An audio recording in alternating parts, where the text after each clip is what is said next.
to another episode of CardBlitz. This is episode 75. I'm your host, Kelly Reed, joined by my good friend, my co-host, that beast out east, Patrick Marshall. What's Patrick, up? how's it going, man? Far out, man. How's it going, buddy? Far out. You doing all right, Kelly? Yeah, the in the world of sports, congrats on your Hurricanes getting a title. Yeah, it was pretty awesome. I mean, it's big news around here. It was fun. And to shut them out with a rookie goalie to clinch was pretty impressive. So that Hurricanes team is set to go for a couple more years.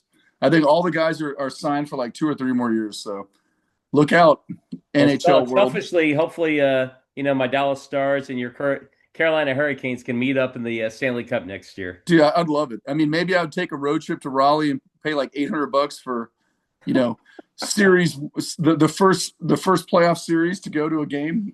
I wouldn't mind that. That'd be cool. Definitely, Yeah. man. And in the world of basketball, our prediction of 7 games did not happen. It ended in 5, with the Knicks of New York taking the title from the Spurs of San Antonio. I mean, can you believe Jalen Brunson, 45 points in the final game, World Series? I mean, World Series, major. Like the MVP of the playoffs. They win the championship. I mean, that team was set, dude. I mean, that was like a team. A team beat some budding young stars of the Spurs, basically. Maybe his experience over inexperience. Yeah, I really think I was impressed, and I never root for the Spurs, so rooting for the Knicks was different. But I like the team gelled really well. I kind of liked it, so it was kind of fun to see. Well, we'll see what happens next. And then Yeah, in the world of baseball, MLB, my Texas Rangers are stinking it up really well. We'll get to 500, and then we'll drop a few games. So, I don't dude, know what to say on that, man. my Astros are not much. They're doing much worse than that, so don't worry about it. This is a Unless rebuilding year, unless the Astros are playing my Rangers, and then you guys find a way to win. and then Texas wins. Period. So Well, man, yeah, episode 75. Today is June 17th, and we yeah. got birthdays to knock out. Yes, we do, my friend. And speaking of 75, this young man is turning 78 today. Dave Concepcion. And I mean, a lot of people may not know who he is, but I mean, he's a 9-time All-Star, 5-time Gold Glover. What's kind of cool about this card is his 1974 season was his best season in Major League Baseball, statistic wise. He's better known for just manning the middle infield with Joe Morgan during 2 World Series runs with the Reds, and they were dominant for 10 years. I mean, if you hit the ball at the middle or to the right, and there's a double play to be if you're a pitcher on this team, you love these guys. I mean, these two made the best infield combination for at least 8 to 10 years. So, but he hit 281, 14 home runs, 82 ribbies in 1974. So happy birthday, Dave Concepcion, the Venezuelan Rocket. I don't know. We'll make up a name. Ah, I mean, just Mr. Smooth, I guess is what we should say. and that's He barely made any errors. So that's on a 1975 Topps card, right? yes, that's correct. This is 75 tops. Sorry. Yeah, 1975 tops. So not all So the cards are split two-tone. That's interesting. yeah, they had a lot of different conceptual things, and we'll get into that in a moment, Kelly. I'm glad you asked that because there's some weird stuff that happened in the set. It was In the groovy, man. 70s, right? So it's gonna It was, be out dude. It was far out. I'm telling you. there. Well, my birthday boy is the pride of Shelby, Mississippi. He went Whoa! to school at Arkansas State University. Wow, nice. Drafted in 1990 by an NFC East team that battled with my Dallas Cowboys a lot. In 1992, that was his All-Pro year, and he caught a 95-yard touchdown pass. But his best season was in 1994, I believe, where he had like he had like highs in receptions, league leader in yardage, TDs, and that would be none other than Mr. Fred Barnett Yeah, that's interesting. Yeah, I remember of the him. Philadelphia Eagles. Yeah, I Played remember him. 8 years, man. Last 2 were with the Dolphins, but man, he was acrobatic and he had a lot of skills and he like I said, I had to deal with him as a Dallas Cowboys fan in the early mid 90s. I'm like, man, this guy, he could just take one to the house whenever. Well, when Randall Cunningham's like lofting that ball up perfectly, I mean, if you're a receiver, you're like, I got to go get it, right? I mean, Definitely. or Donovan McNabb after that. I mean, so pretty impressive. Well, let me tell you a little bit about this trip that I took out to the Great Northwest. Yes, yeah. Tell me about that. I heard Well, you had I a good time. definitely, man. I made a stop we ported because or docked or whatever you call it, like in a place called Victoria, British Columbia, which is in the country of Canada. So got to go there for a few hours, and being a nerd, I looked up on my cell phone. Once I like touched ground, and said, "Are there any card shops in Victoria, British Columbia?" And there are. And I found the largest one, and in Victoria, and I met the owner. His name's Paul, and I'm gonna put like their website information and a photo of Paul and I. And man, we hit it off. Great guy. We were just talking sports for a bit, and I was asking him some questions about like, hey, do you get many like baseball cards or old American football cards? Because they have a ton of hockey up there. Yeah, I was gonna say hockey is dominating, right? Definitely. And he was talking about like unless it's from someone's personal collection, they don't get a lot of that. They have a Oh ton wow. of Pokemon though. I mean, it was like when I went in there, there were tables and people were like trading Pokemon cards and buying packs and ripping them open. And so that was kind of really the scene. But the name of the shop's called Colossal Cards Okay. in Victoria, British Columbia. And Paul, like I said, he was super kind. He hooked me up as a giveaway for some of our viewers, some top loaders with their random marketing Oh, colossal. nice, cool, man. Nice, I like that. Yeah, so we're gonna be doing some like giveaway things with those, as well as an unopened box of Canadian football cards. Dude, I was about to say, did he have like old school Grey Cup cards? How cool would that be, man? Like a little Doug Flutie action? I mean, let's go. Right. Well, apparently, this Canadian Football League's been around for quite a long time, at least into the 50s, maybe even the 40s. Because I've seen some like Topps Canadian football cards, but this box is by Upper Deck. It's got all sorts of hits. It's unopened wax. So, like I said, man, I'm pretty excited to see what's in there one of these days, and we'll do some giveaways and whatnot. But again, if y'all can support Paul, if you're up there in Victoria, British Columbia. Check out their website, see if they've got some social media with like Instagram, Facebook, and check those guys out. Give them some love. Yeah, I mean, just go online and look them up, guys. I mean, yeah, go on the website. Yep, Cool. super nice, super friendly, super cool guys. That's fun. All right, so Kelly, what episode is it? 75. Which means we are going to dive into the 1975 tops cards of that era, and let's just get right into it. This is You my want to do that, or favorites. do you want to do like some pop culture, some facts? What do you think, man? Yeah, you want to? Like, let's dive into it. I mean, I like it. I mean, you want to lead off and then I follow, Yeah. or okay, so we'll just do one and one. I've got like eight of them. Well, I'm gonna go down a little road because let's imagine everyone you're cruising down in your parents' station wagon, which I lived in Chicago at the time, had a big Buick station wagon. My mom would look over and go, "Hey, let's go to Howard Johnson's and spend the night and go eat at Steak and Ale." Like you could have been in 1975, or you could have gone to Ponderosa Steakhouse across the highway, and you could have eaten there as well. But You knew the 70s quite well, sir. yeah, I mean, it was great. I mean, it was and the melting pot. I mean, the melting pot was hot back in the 70s as well. I mean, cheese fondue was rocking and rolling. I mean, my parents are not much like cheese, but we did steak fondue.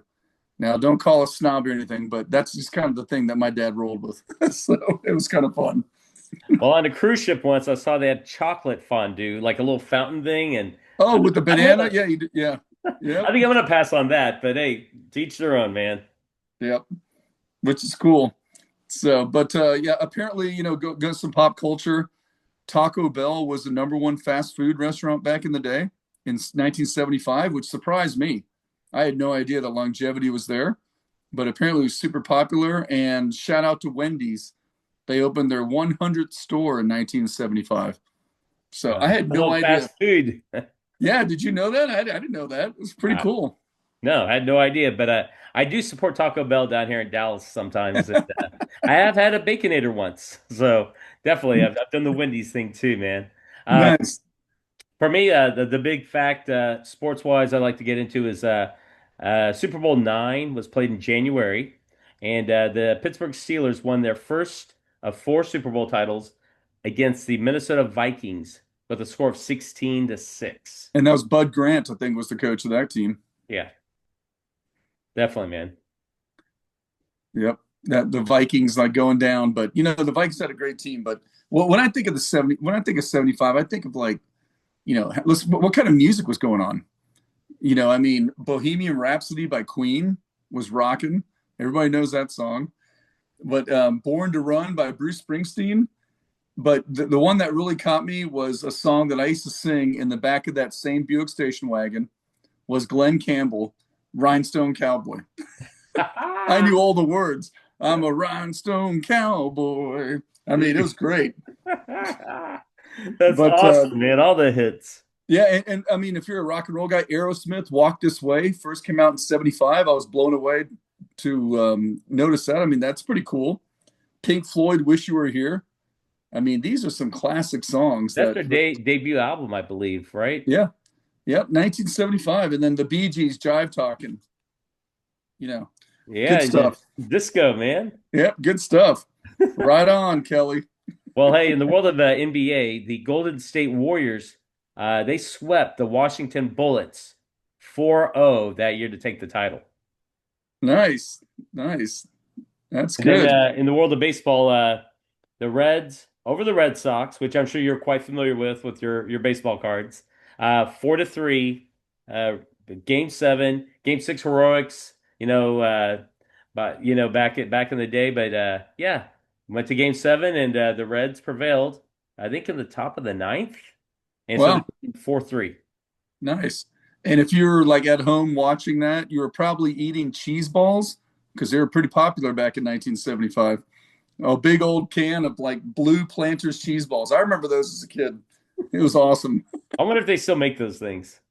Dude, if they do, I hope they've changed the recipe a little bit because they were probably meant for space travel. But It's it survival was, apocalypse. but if you were and you were sitting in your room jamming out to Bohemian Rhapsody, you're probably looking at the poster on your wall of Farrah Fawcett with her feathered hair. So you're probably a cool dude then. Just as long as you weren't eating your cheese balls, right? That's right. Yeah. Oh, eating cheese balls in your bed, whatever. Didn't matter. And then in hockey, man, the Philadelphia Flyers defeated the Buffalo Sabres in 6 games. Okay. Yeah, I didn't really follow hockey back then. I mean, it was rough and tumble, man. There was no like helmets hardly.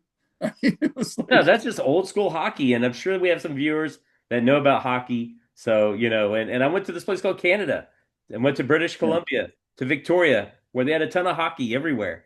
And hockey is their thing. And so I was looking at the rosters of both teams. There Yeah. was only one American on the two teams Oh, for that's interesting. Wow. they were all Canadians, man. It's hilarious. I was like, Now, that's interesting. here's something to ponder. What would the game look like if today's hockey players were wearing the old school skates that they did back in the 70s? Could they make the same cuts? I mean, would they be limited on what they could do? Kind of interesting to think of.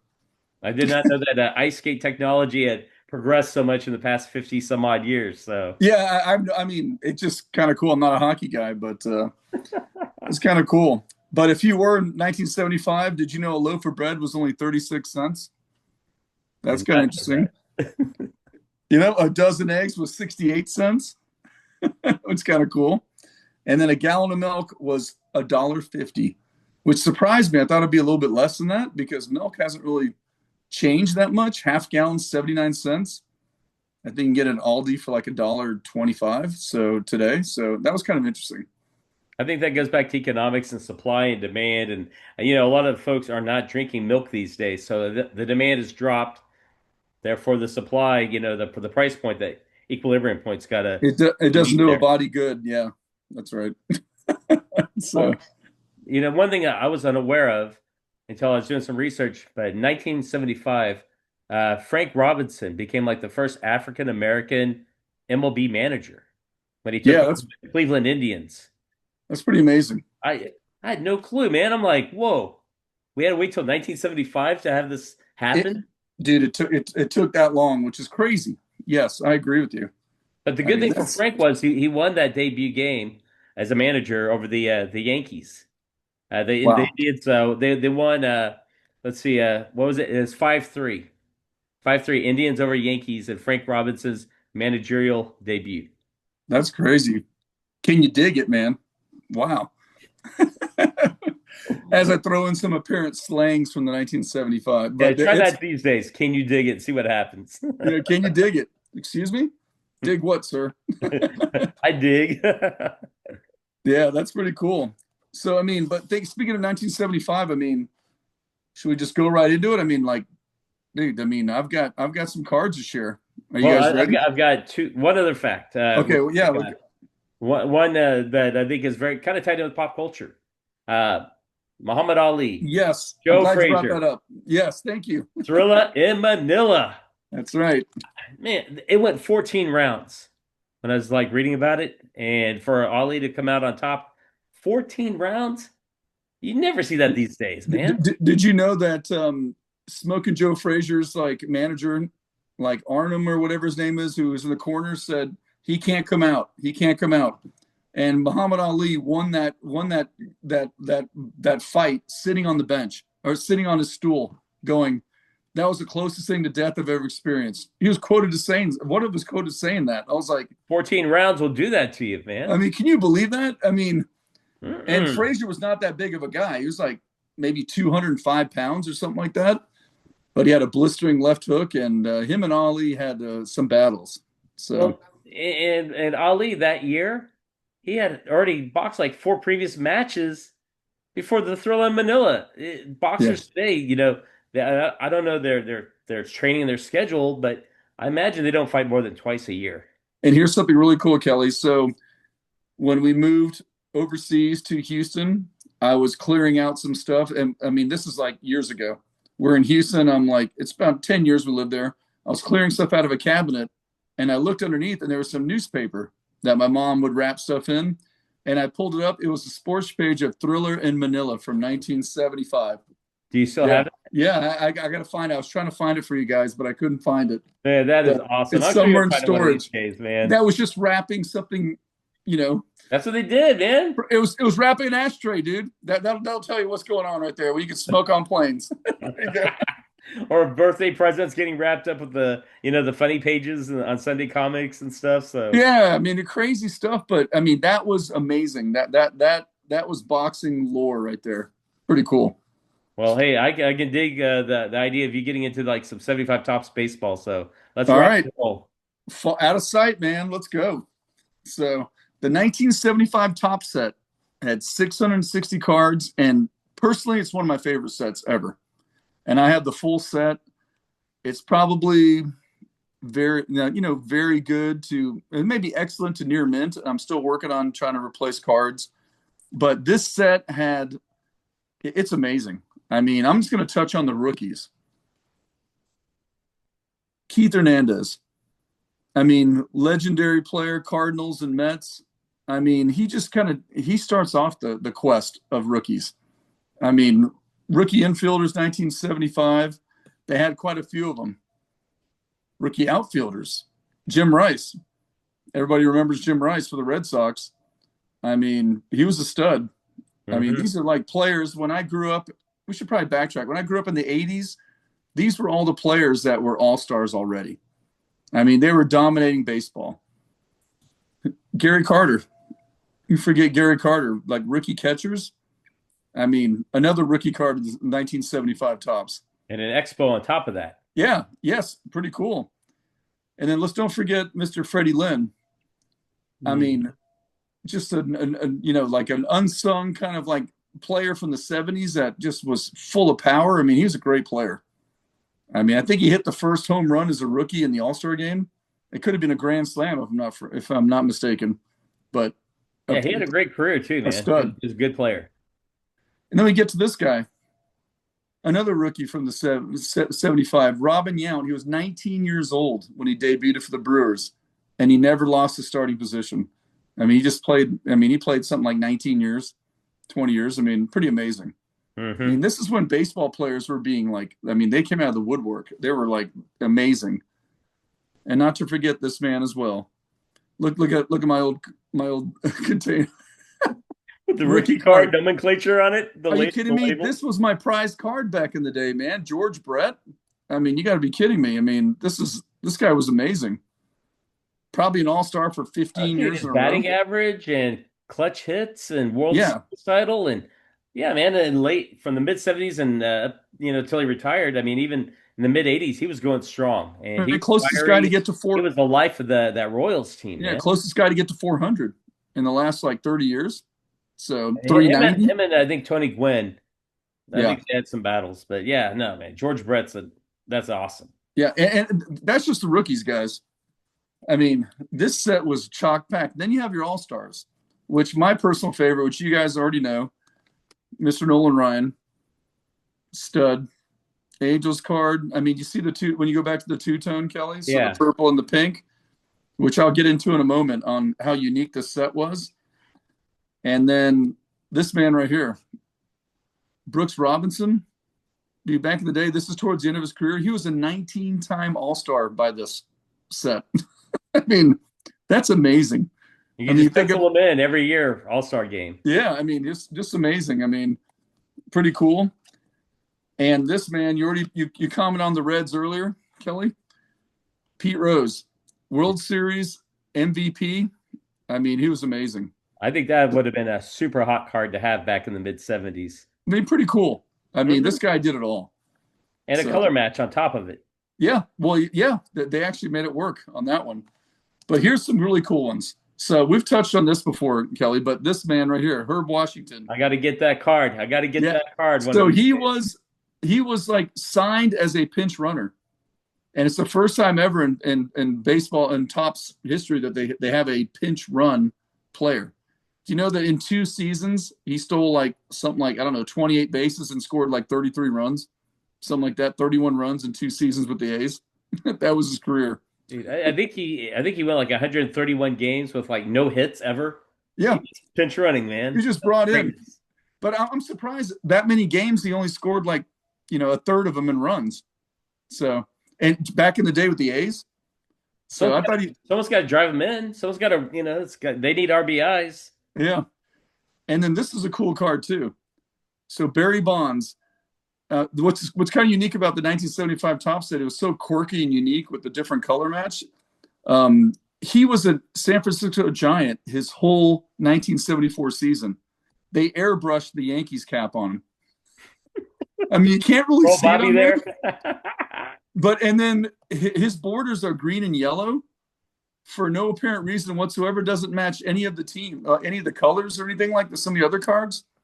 It's just bizarre. They just kind of threw it in there. So I mean, Quality control, Tops. Good job. and then the coolest card, which I did not know this, had to do a little research, but Hank Aaron is the last card of the set, number 660. This is his last production card ever made in baseball. No, I thought 76 baseball.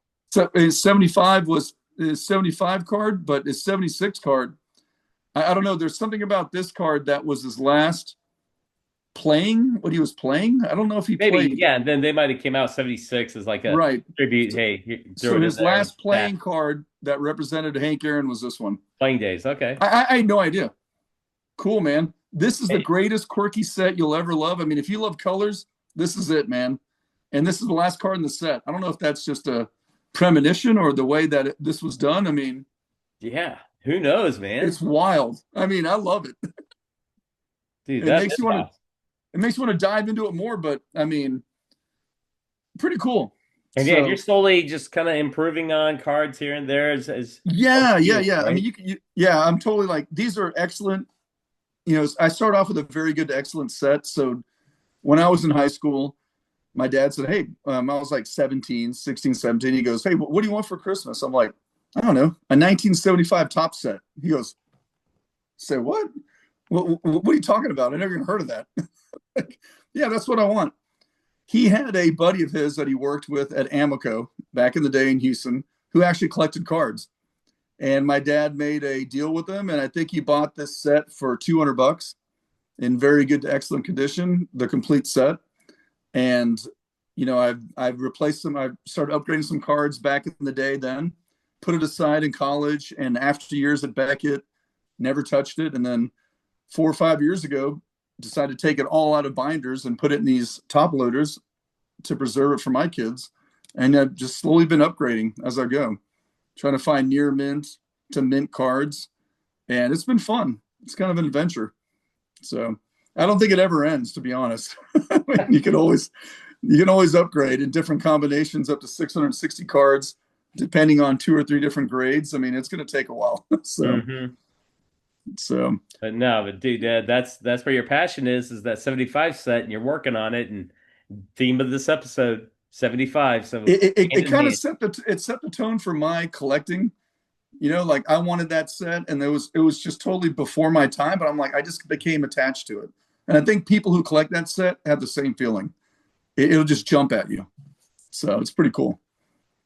Man, well, got a few minutes here. Let me get into the 75 tops football. Oh yeah, nice. All 528 cards, one series.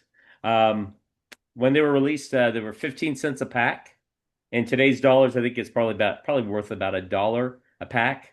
So that shows the difference in 1975 prices, 2026 prices, and the way the market is now, because you're not finding any baseball cards for $1 a pack these days. That was same for baseball and football. Same, 15 cents. But the key rookie cards, or some of the main rookie cards, you got Mel Blount of the Pittsburgh Steelers, and this is kind of a Steelers Cowboys heavy kind of rookie thing. You got Drew Pearson, Oh, nice, yeah, his rookie card. The pride of the University of Oregon and the Ducks. Looking at Mr. Dan Fouts, nice. and then Lynn. I'm an acrobat swan, Yeah, growing my use the Dallas Cowboy dreams and Super Bowls. Crash Harris, Cliff Harris, Dallas Cowboys. And then speaking of Canadian Football League, CFL, I guess you'd call it like I don't know, would it be an XRC? But his first NFL card, Joe Theismann. right, man. The But he had man. Canadian football cards before this. But yeah, that's his first Topps card, his first NFL card. Um, some of the unique things about this set, they had, let's see here, highlight cards. Going over Nice. different highlights of the 1974 season. Had the league leaders, Yep, I like that. That's cool. all pro, like you're from the Pro Bowl, all positions. They have them for like guard, center, tackle. You know, you would never see that in today's cards. Um, Right. Right. and then your postseason highlights, the aforementioned Pittsburgh Steelers' first Super Bowl victory of 4 over the Vikings. Yeah, I like the banner on the top, Kelly. That's cool. Oh, it's consistent throughout the entire set. And then you got this guy here, record holder, Oh, George Blanda, all-time scoring leader. But wait, there's more. George Blanda has 3 cards in this set. wow. Well, you know what? He deserves it. He was 44 then or something, 42. Who knows? Let's just say that his career started in 1949, and he Okay. was still playing in 1975. That's amazing. So, oh That's yeah, amazing. never, that'll be a record that will never be broken. Cool looking cards. This one, man, like some of the action photography, like Greg Pruitt here of the Browns against Oh, yeah. number 75, Mean Joe Green. He's running for his life for me and Joe Green Oh, definitely, man. because Jack And Ham's on the other side ready to smash him. yeah, that's still curtain. Main QBs, in addition to Dan Fouts, you have Fran Tarkenton here, Who led them to the Super Bowl, right?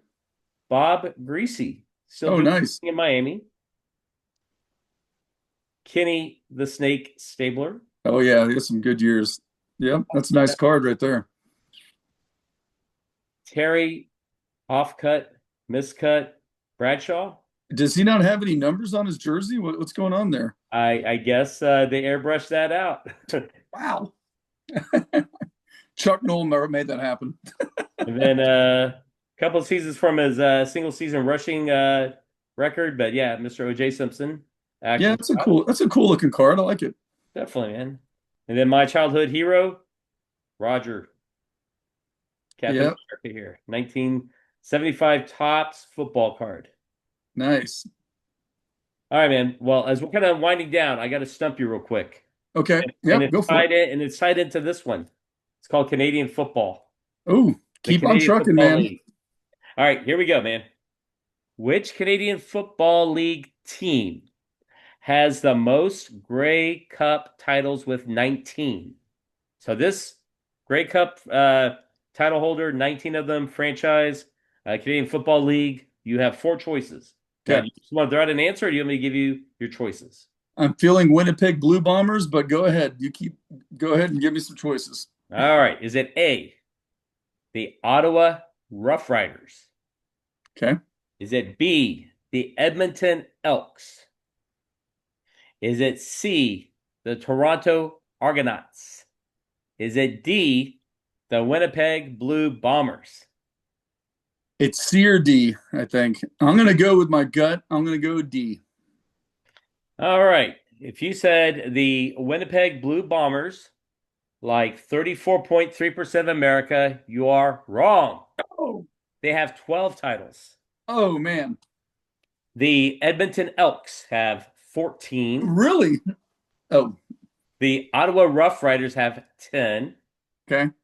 And And Toronto. the with 19 titles, Ah, the Toronto Argonauts. man, I was a 50-50 choice, but sometimes you just got to go with your gut. I mean, Yeah. that's it. Well, okay, so for CardBlitz viewers, here's our giveaway. Going to give away a couple of these top loaders here, along with a pack from this unopened box. But all you got to do to be in the running, and we're going to give you a month, is drop in the comment CFL dash colossal. CFL dash colossal. Do that. We'll run this through July 16th.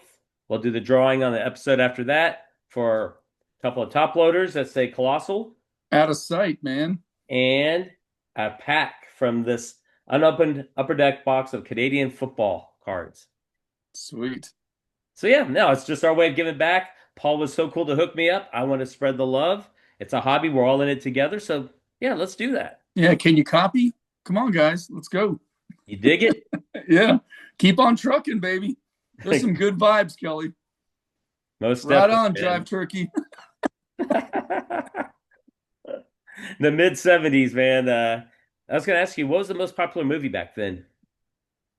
Did your research bring up anything on that? I didn't, but I would say like, I don't know, taxi driver or something like that with Al Pacino. Maybe was that 75 or De Niro? I think Jaws De came out Niro? that year.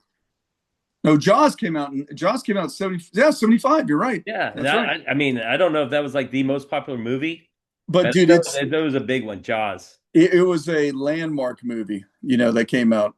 They got Jaws cards. I've seen them like different Facebook pages. I'm I've like, seen some who's things collecting before. Jaws cards? But hey, each their own. Dude, I wouldn't mind that. That'd be kind of cool to have some of those Jaws cards. Reach out to I love Patrick, y'all. I Hook him love up with that some movie. Jaws cards, It's man. one of my favorite movies ever. It's great. Hey, what about the Fonz, huh? Hey. Yeah. Happy Days, popular TV show, Sit on 1955. it. That's right.